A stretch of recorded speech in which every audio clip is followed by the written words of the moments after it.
അങ്ങനെ CB സീരീസും കഴിഞ്ഞ് രോഹിത് ശർമ്മക്ക് തിരിച്ചു മടക്കം. 2009 T20 വേൾഡ് കപ്പിൽ അദ്ദേഹം വീണ്ടും ഇന്ത്യയെ പ്രതിനിധീകരിക്കുന്നു. രോഹിത് ശർമ്മയുടെ വരവിലൂടെ ശരിക്കും പറഞ്ഞാൽ വിലങ്ങുതടി വന്നത് റോബിൻ ഉത്തപ്പക്കാണ്.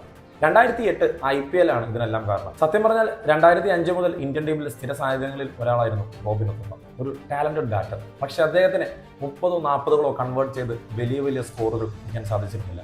രോഹിത് ശർമ്മ തന്റെ പ്രകടനം തുടർന്നുകൊണ്ടേയിരുന്നു. 100 വന്നില്ല എന്ന് മാത്രം, ഒരുപാട് 50 കൊണ്ട് അദ്ദേഹം തന്റെ ഏകദിന കരിയർ മുന്നോട്ട് കൊണ്ടുപോകാനുള്ള ശ്രമം. ഇതിനിടയിൽ 2011 വേൾഡ് കപ്പ് ടീമിലോട്ടുള്ള സെലക്ഷന്റെ സമയമായിരുന്നു. സൗത്ത് ആഫ്രിക്കയിലേക്ക് ഇന്ത്യ ഒരു ടൂർ പോകുന്നു. അവിടെ ആർക്കോ ഇഞ്ചുറി പറ്റിയതിന്റെ പേരിൽ യൂസുഫ് പത്താനെ ധോണി ടീമിൽ ഇൻക്ലൂഡ് ചെയ്യുന്നു.